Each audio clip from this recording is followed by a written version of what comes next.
అందరికీ నమస్కారం అండి. Welcome to ST Astrologics. So ఈరోజు మనం చూడబోయే టాపిక్ ఏమిటి అంటే ప్రైవేట్ జాబ్ లేని వారికి జాబ్ ఎప్పుడు వస్తుంది అనేది క్వశ్చన్ మార్క్ అండి. అంటే గవర్నమెంట్ ఎంప్లాయీస్ కాకుండా ప్రైవేట్ జాబ్ ఐటీ సాఫ్ట్వేర్ కానీ అంటే ప్రైవేట్ రంగంలో పనిచేసే వారికి సార్ నాకు 2 నెలల నుంచి జాబ్ లేదు, 4 మంత్స్ నుంచి జాబ్ లేదు సార్, 6 మంత్స్ నుంచి జాబ్ లేదు, ఇంతే సార్ క్వశ్చన్ వ్యాలిడిటీ. గత 6 నెలల నుంచి నాకు జాబ్ లేదు సార్, నాకు జాబ్ ఎప్పుడు వస్తుంది ఒకసారి చెప్పగలరా అనే వాళ్ళకి క్వశ్చన్. ఆల్రెడీ జాబ్ ఉన్న వాళ్ళకి నో ప్రాబ్లం అండి. జాబ్ లేని వారికి వాళ్ళ ఫైనాన్సే కదండి ప్రాబ్లము. డైలీ తినడానికి ఖర్చులు, ఈఎంఐలు, అవి ఇవి చాలా ఉంటాయి కదా సార్. సో వాళ్ళ సిచ్యువేషన్ అర్థం చేసుకొని ఈ వీడియో అయితే చేయడం జరుగుతుంది సార్ వచ్చేసి.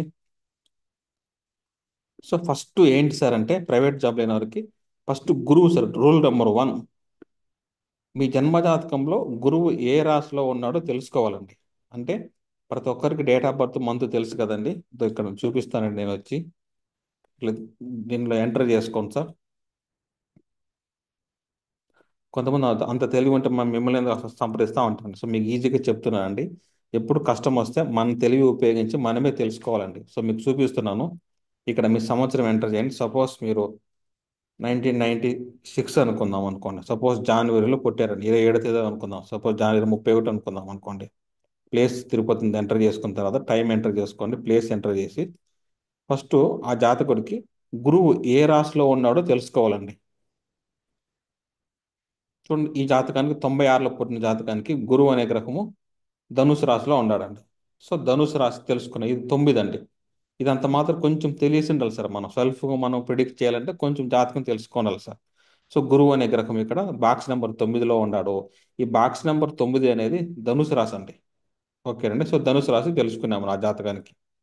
ధనుసు రాశిలో ఉన్నాడు. మళ్ళా గురువు ఉన్న రాశి మరియు గురువు యొక్క దృష్టి ఏ రాశిలో పడుతుందో తెలుసుకోవాలండి.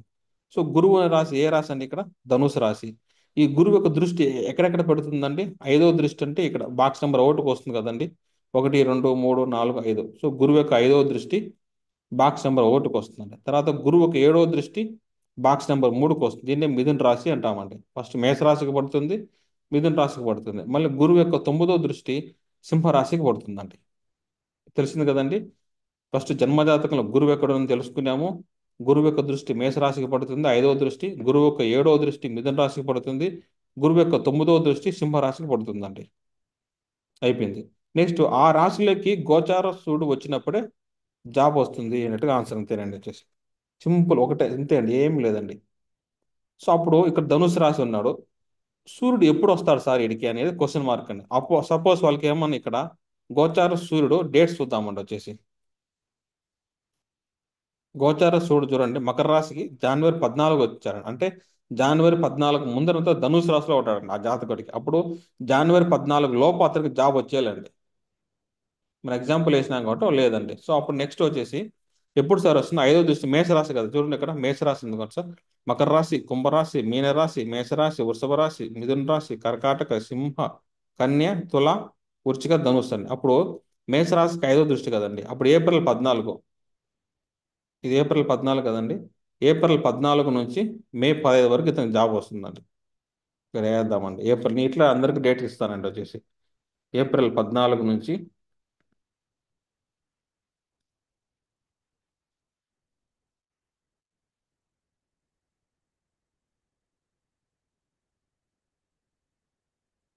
మే 10 లోపల జాబ్, 1 మంత్లో జాబ్ వస్తుందండి. ఎవరికి? ఈ గురువు అనే గ్రహము సింహరాశిలో ఇక్కడ ధనుసు రాశిలో ఉన్నప్పుడు వస్తుందండి వచ్చేసి. 5వ దృష్టి మేషరాశికి పడుతుంది కాబట్టి వస్తుందండి. తర్వాత నెక్స్ట్ ఎప్పుడు సార్ ఛాన్స్ ఉంటుందంటే మళ్ళీ అది మిస్ అవుతే మిథున రాశి అండి. మళ్ళీ జూన్ 15 అండి. జూన్ 15 నుంచి జూలై 16 వరకు ఉంటుందండి ఛాన్స్ వచ్చేసి ఆ జాతకుడికి. ఏ జాతకుడికి అండి? ఇది రెండో జాతకుడికి అండి. ఒకటి మేషరాశిలో ఛాన్స్ ఉంటుంది, తర్వాత మిథున రాశిలో ఛాన్స్ ఉంటుంది, తర్వాత సింహరాశిలో ఛాన్స్ ఉంటుందండి. అప్పుడు మేష, మిథున, సింహ అండి. అప్పుడు డేట్స్ తెలుసు. మేషరాశికి అయితే ఏప్రిల్ 14 నుంచి మే 15 వరకు, మిథున రాశి అయితే జూన్ 15 నుంచి జూలై 16 వరకు, సింహరాశి అయితే ఆగస్టు 17 నుంచి సెప్టెంబర్ 17 వరకు జాబ్ వస్తుంది అనేట్టుగా అర్థం అండి. ఇంతే సార్ లాజిక్ వచ్చేసి, వేరే ఏమీ లేదండి. సో జన్మజాతకంలో ఉన్న గురువుపై గోచార సూర్యుడు వచ్చి ప్రయాణించినప్పుడు జాబ్ వస్తుందండి. అది ఎక్కువ ఛాన్స్ ఉంటుంది సార్. మీ జన్మ జాతకంలో గురువు అనే గ్రహం ఒక రాశిలో ఉంటుంది కదండి. సపోజ్ ఎవరికన్నా గురువు మకర రాశి కానీ, కుంభరాశి కానీ, మీనరాశి కానీ ఇక్కడ ఉన్నట్లయితే నెక్స్ట్ సూర్యుడు అక్కడే వెళ్తాడు కాబట్టి మీకు అక్కడ జాబ్ వచ్చే ఛాన్స్ చాలా ఎక్కువగా ఉంది అన్నట్టుగా అర్థం అండి. అప్పుడు మీరు గోచారం సూర్యుడు మాత్రమే ట్రాన్స్లేట్ చేయాలండి. మీకు డేట్స్ ఇచ్చాను చూడండి సార్ ఇక్కడ. మకర, కుంభ, మీన, మేష, వృషభ, మిథున, కర్కాటక, సింహ, కన్య, తుల, వృశ్చిక, ధనుసు రాశి అండి. ఇక డేట్స్ ఇచ్చాను, ఆ డేట్స్ అయితే చూసుకోండి సార్. లేదా జన్మజాతకంలో ఉన్న గురువు యొక్క దృష్టి గోచార సూడుకున్నప్పుడు జాబ్ వస్తుందండి. సో ఇప్పుడు ఈ జాతకంలో చూడండి సార్, ఇది జన్మజాతకం తీసుకున్నాము. ఇది జన్మజాతకంలో గురువు ఇక్కడ కర్కాట రాశిలో ఉన్నాడండి ఈ జాతకుడికి.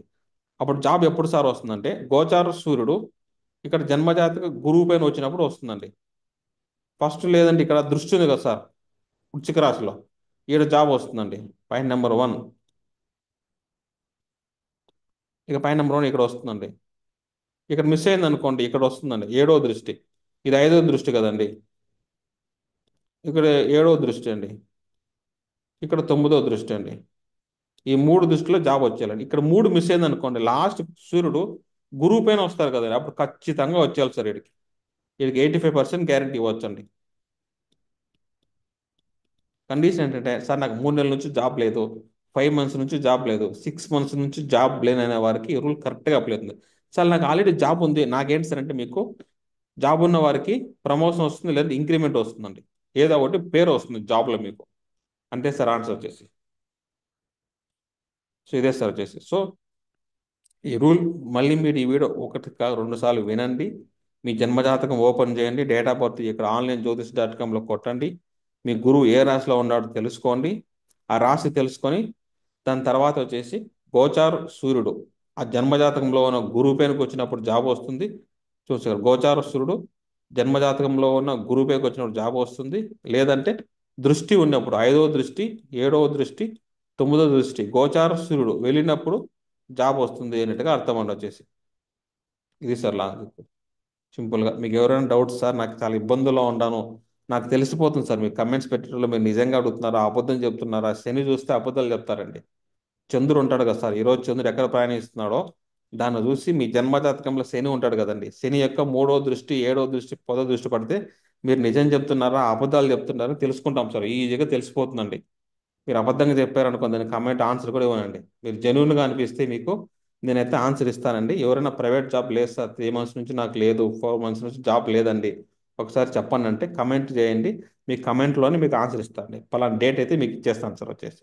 ఇంతే సార్ వచ్చేసి. ఎందుకంటే జాబ్ లేనప్పుడు మనకి ఇన్కమ్ ఉంటేనే కదా సార్ బలంగా ఉంటాము. అప్పుడు సూర్యుడు అనేది మనకు బలం సార్ వచ్చేసి. ఎవ్రీ మంత్ ఎందుకు సార్ సూర్యుడు చెప్తున్నారంటే ప్రతి నెల మనకు సూర్యుడు అనేది ఫిక్స్డ్ ఇన్కమ్ అండి. ప్రతి నెల మనకు శాలరీ వస్తుందంటేనే అది సన్ ఉంటేనే బలంగా ఉంటుందండి.